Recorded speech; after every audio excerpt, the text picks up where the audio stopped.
We begin our report with a sigh of relief in Idaho. The violent escaped convict and his alleged accomplice, who were on the loose, have been captured. Police say Skylar Mead, who is serving a 20-year sentence for shooting at a sheriff, escaped custody from Boise Hospital Wednesday after an accomplice ambushed corrections officers. Both were taken in after a brief car chase Thursday. Carter Evans is in Boise, Idaho, with more details. Skylar Mead and Nicholas Umfenauer are in custody. Police say the search is over for the two fugitives who pulled off a violent prison escape in Boise. They were captured this afternoon in Twin Falls, about 130 miles away. But not before allegedly committing more acts of violence. Investigators suspect they killed two men while on the run. We are investigating two homicides at separate locations in Nez Perce and Clearwater counties.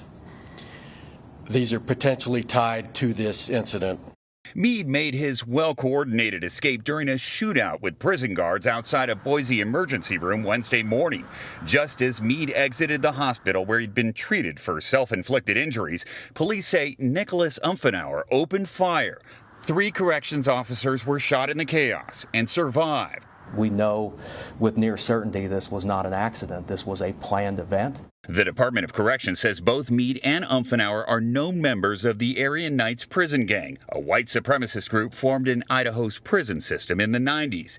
At one point, they were both in prison together. This isn't your average inmates who just jumped over a wall and are running. These guys have lots of help.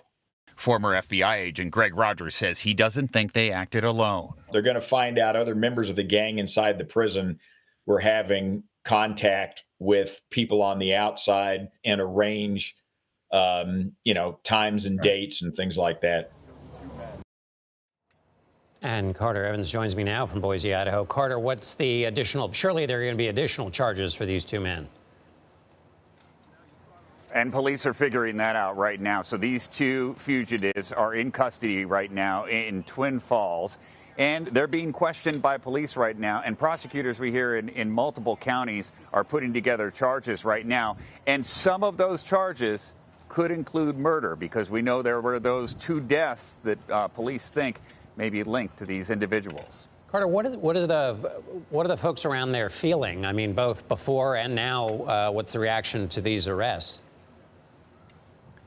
Well, law enforcement community is elated.